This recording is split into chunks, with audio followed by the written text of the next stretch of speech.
सभी को नमस्कार। मैं राहुल माहेश्वरी और आज हम वापस से बात करने वाले हैं एक है ना बहुत ही इंटरेस्टिंग विषय पर। धर्म को लेकर हमारा सीरीज चल रहा है कि धर्म और मोक्ष कैसा है, भारतीय संस्कृति किस तरह से धर्म और मोक्ष को जोड़े रखती है।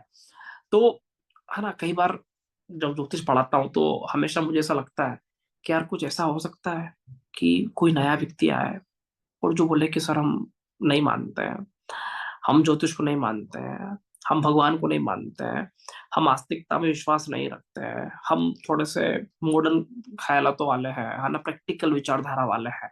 तो ऐसे व्यक्ति को कैसे समझाएंगे हम?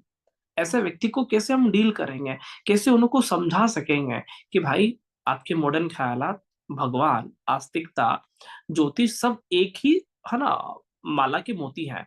तो कैसे इसको रिलेट कर पाए? तो क्या होता है कि भगवान श्री कृष्ण बहुत अच्छी बात करते हैं कि हर व्यक्ति को अपने उसके तरीके से जवाब देना आना चाहिए। ठीक है, तो अब कोई व्यक्ति ऐसा आ जाए हमारे सामने कि सर हम तो, है ना, हमारा बच्चा ऐसा है, नहीं मानता है बात, है ना, उसको समझाना मुश्किल है, वो इतना धार्मिक नहीं है, वो मंत्र नहीं पढ़ सकता है। हाँ तो मत पढ़िए, हमने कब कहा? ठीक है। तो अब हमें उस तरह से कैसे डील करना है, आज मैं आपको धर्म को लेकर वो वाली डेफिनेशन बताना चाहूंगा, उसका अर्थ बताना चाहूंगा। तो प्रैक्टिकली इसको कैसे लीजिए, 2 मिनट के लिए मान लीजिए कि भगवान नहीं होता है। 2 मिनट के लिए मान लीजिए कि किसी भी तरह का आस्तिकता इस मार्केट में नहीं है, इस दुनिया में नहीं है। 2 मिनट के लिए अनुभव कर लीजिए कि कोई ज्योतिष नहीं होता है। अब क्या होता है धर्म? ठीक है, धर्म तो, है ना, मान लीजिए कि धर्म भी नहीं होता है। अब हम समझेंगे कि कैसे हम धर्म को रिलेट करें बिना धर्म के माने, है ना, बिना किसी भी तरह से उलझाए हुए। तो धर्म का लास्ट वीडियो में जैसे मैं समझा रहा था कि धर्म का मूल कारक सूर्य होता है जो एनर्जी देता है। अब सूर्य को पकड़ लेना है। सूर्य को तो मानते ही है, अगर बोलेगा सूर्य को नहीं मानते तो मतलब हो सकता है कि व्यक्ति हनासाई को हो सकता है। सूर्य को तो सभी मानते हैं। तो सूर्य को मानना बहुत जरूरी है ना, कि मानना कि सूर्य होते हैं। मानना क्या, देखना ही है, दिख ही जाता है ना, जो दिख रहा है वो तो मानते ही ना, प्रैक्टिकली तो अनुभव करते ही सब लोग। तो सूर्य को मान लिया जाए। सूर्य एनर्जी का कारक है। सूर्य, है ना, क्रिएटिविटी का कारक है। तो सबसे पहली चीज, धर्म का मतलब ये होता है कि जो व्यक्ति रोजाना कार्य करे। क्या सूर्य रोजाना कार्य करता है? बिल्कुल आता है। टाइम टू टाइम आता है, बिल्कुल टाइम टू टाइम आता है। फिर चला जाता है, बिल्कुल चला जाता है। जो व्यक्ति रोजाना कार्य करे और रोजाना कार्य करते करते कुछ नया नया सीखे, वो सारी चीजें धर्म के अंतर्गत आती है। अगर धर्म की बहुत सरल सी डेफिनेशन अपन को बात करना हो, तो जो व्यक्ति रोजाना कार्य करे और कार्य करते रोज नई नई बातें सीखे, वह धर्म कहलाता है। एक छोटा सा उदाहरण देना चाहता हूँ। जैसे बोलते हैं ना कि बच्चों को भगवान कहा जाता है। अब बच्चों को ही भगवान क्यों कहा गया? बड़े को भगवान बोल दो, बड़े तो ज्यादा समझदार होते हैं, है ना। नहीं, बच्चों के अंदर भगवान होते हैं। ठीक है, बोल दीजिए वृद्ध को भगवान, वृद्ध में ज्यादा अनुभव है। नहीं, बोला जाता है कि छोटे बच्चे के अंदर भगवान स्वयं विराजित होते हैं। अब ऐसा क्यों? भगवान को ही धर्म कहते हैं। यही आस्तिकता है। धर्म मतलब आस्तिकता का विषय, यही भगवान का विषय। तो क्यों छोटे बच्चों को भगवान कहते हैं, एक बार छोटे बच्चों को समझना भी जरूरी है। तो ध्यान दीजिए, छोटा बच्चा सबसे ज्यादा सीखता है। ठीक है, सबसे ज्यादा वो कुछ न कुछ सीख रहा है। ठीक है। फॉर एग्जाम्पल, जैसे, है ना, मेरी एक भांजी है ना, जब भी वो घर पे आती है ना, तो मेरे को चार बातों के उसके जवाब पहले ही पड़ जाते हैं कि वो ये पूछने वाली है।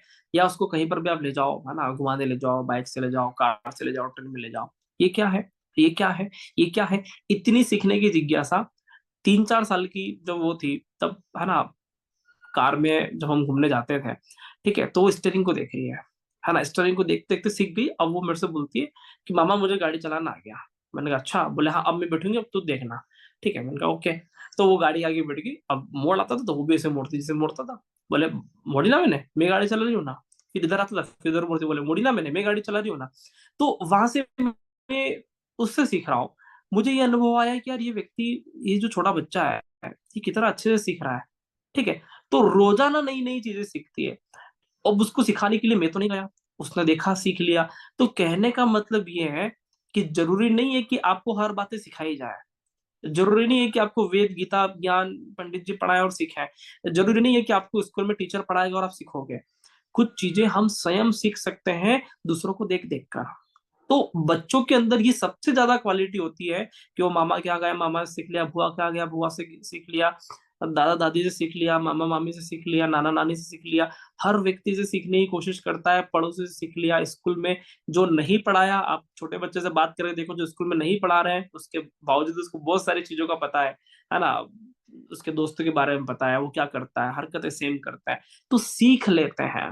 तो कहने का मतलब, अगर नहीं विश्वास करना है कि धर्म क्या है, तो इसका सीधा सा उत्तर यह है कि रोजाना छोटी छोटी बातें सीखना, रोजाना छोटी छोटी क्रिएटिविटी करना, रोजाना कुछ न कुछ नया सीखने की हमें उमंग रहना ही धर्म है।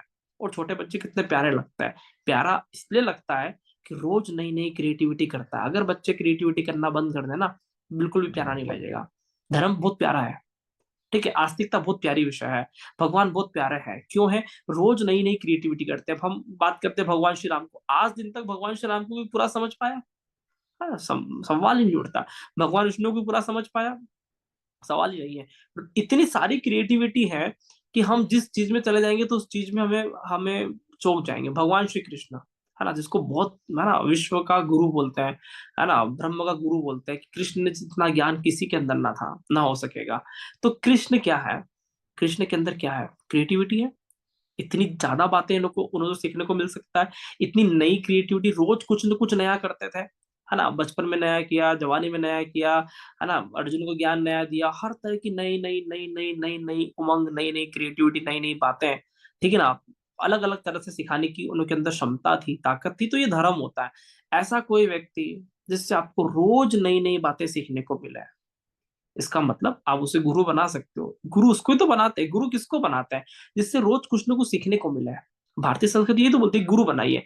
गुरु का अर्थ ये नहीं कि भैया आपने किसी को गुरु बना लिया, कुछ सीखने को मिल नहीं रहा, कहा घर वालों ने कि भैया गुरु मंत्र बोलेंगे, नाम कान पे डालेंगे, अब ये गुरु है, आपने गुरु मानिए, पूजा करिए, जय श्री गुरुदेव नमः। ऐसा नहीं चलने वाला। गुरु मतलब जीवन है, आपको गुरु के अंदर अपना जीवन खोजना पड़ेगा। ठीक है, तो गुरु वो जो आपको रोज छोटी छोटी बातें सिखाए, और ना भी सिखाए तो आप उनसे सीख लो, उनके व्यक्तित्व से, उनके जीवन से आप कुछ सीख लीजिए कि वो किस तरह से बात करते हैं, किस तरह से बोलते हैं। तो ये सारी चीजें धर्म के अंतर्गत आ सकती है। हम किसी भी फील्ड में हैं, जैसे भारत के अंदर एक कल्चर है कि भैया ये तो मेरा गुरु है। तो गुरु का मतलब क्या, जो सिखाए या जिससे हम सीख जाएं। तो उन सबको हम क्या बोलते हैं कि हमारा गुरु है। जहां पर भी हमें सीखने को मिले, जिस भी फील्ड में हो, आप कुकिंग क्लासेस में हो, जिससे भी आपको सीखने को मिले, वो आपके गुरु है। जो आपसे चार बात ज्यादा जानते हो, आपके गुरु है, आपको सिखा रहे हैं, आप उनसे सीख पा रहे हो, ठीक है, तो वो जहां से भी चार बातें एक्स्ट्रा आपको सीखने को मिल रही है, कुछ नया सिखाया जा रहा है, नया सीखने को मिल रहा है, तो वह सारी चीजें धर्म के अंतर्गत आती है। कि आप सभी धार्मिक हैं, और निश्चित तौर पे व्यक्ति को धार्मिक बनना चाहिए। धार्मिक का अर्थ ये है कि रोज नया सीखे। आपको एक बात और बता देना चाहता हूँ, इस दुनिया में हर व्यक्ति का कोई ना कोई गुरु है, और गुरु का भी कोई ना कोई गुरु है, उस गुरु का भी कोई ना कोई गुरु है। ये लगातार निरंतर प्रोसेस है, क्योंकि सीखने को इतना ज्यादा है कि आप ये सोचो कि हमें सब कुछ आ गया, ये कभी भी संभव नहीं है। कोई न कोई किसी न किसी तरह से अपनी चीजों में एक्सपर्ट है ही, ठीक है, और हमें लगातार किसी न किसी से सीखने को मिल ही सकता है। छोटे बच्चे भी सिखा सकते हैं, है ना, हमारे घर पे काम करने वाला नौकर भी सिखा सकता है, बाई भी सिखा सकती है, हमारे गुरु भी सिखा सकते हैं, पंडित पुरोहित भी सिखा सकते हैं, है ना, और सब्जी बेचने वाला भी सिखा सकता है। हर व्यक्ति कुछ न कुछ सिखा सकता है। और जहां पर भी हमें नई चीज सीखने को मिले, वो हर व्यक्ति धार्मिक है। हर चीज है धार्मिक है। और हिंदुइज्म इतना गहरा है कि यहाँ पे रोज नया सीखने को मिलता है, रोज नई क्रिएटिविटी है ना, रोज नई नई बातें निकल कर आती है, रोज नई नई कृष्ण गीता पे शोध होता है, रोज नया नया क्रिएटिविटी होता है ना। भगवान श्री कृष्ण को जिस तरह से आप देखोगे, उस तरह की चीजें निकल के आ जाएगी। तो कितना गहरा हो सकता है, कितनी चीजें सीखने को मिल सकता है ना। तो और ये यूनिवर्स जिसको अपन धर्म बोलते हैं, है ना, ज्योतिष शास्त्र यही तो बोलता है कि हम एक ब्रह्मांड की बात करते हैं। ये यूनिवर्स इतनी गहरी है कि आप इसमें रोज गोता लगाइए, आपको रोज नया सीखने को मिलेगा। और ऐसी मल्टी यूनिवर्स है, आप लगातार गोते लगाते रहिए, लगातार देखते जाइए। आपका जीवन समाप्त हो जाएगा, आपके कई जन्म समाप्त हो जाएंगे, लेकिन ये यूनिवर्स की आप शोध नहीं कर सकते हैं, इतना गहरा है। तो रोज नया सीखने को मिलता है। तो सबसे बड़ा धर्म क्या, ये यूनिवर्स जिसको अभी तक कोई पूरा नहीं समझ पाया। हम एक यूनिवर्स, एक सौर मंडल में है, उसको भी पूरा नहीं समझ पाए। उस सौर मंडल की पृथ्वी पे है, उसको भी पूरा नहीं समझ पाया। हम इस पृथ्वी के एक भारत देश में है, उसको भी पूरा नहीं समझ पाए। इस भारत देश के एक छोटे से राज्य में है, उसको भी पूरा नहीं जानते हैं। हम नहीं जानते हैं, मतलब कितनी ज्यादा भगवान की क्रिएटिविटी है, और रोज नया सीखने को मिल सकता है। तो भगवान कितना बड़ा हो सकता है। तो भगवान का मतलब क्या? जहां से हर टाइम कुछ नया सीखने को मिल जाए, वह व्यक्ति भगवान है, वह व्यक्ति धर्म है। आशा है आपको धर्म के बारे में बहुत कुछ सीखने को मिल रहा होगा। आपको वीडियो अच्छा लगता है, लाइक कर सकते हैं, शेयर कर सकते हैं, सब्सक्राइब कर सकते हैं। हम इसी तरह के वीडियोस ज्योतिष के माध्यम से, दर्शन के माध्यम से, हिंदू सनातन संस्कृति को जोड़ने के माध्यम से बहुत सारे वीडियोस पे, है ना, सीरीज बनाते रहते हैं, है ना, आगे भी बनाते रहेंगे। आप सभी का आशीर्वाद बना रहे। और वीडियो को जरूर आप लाइक शेयर कर सकते हैं। बहुत बहुत धन्यवाद। नमस्कार। जय श्री राम।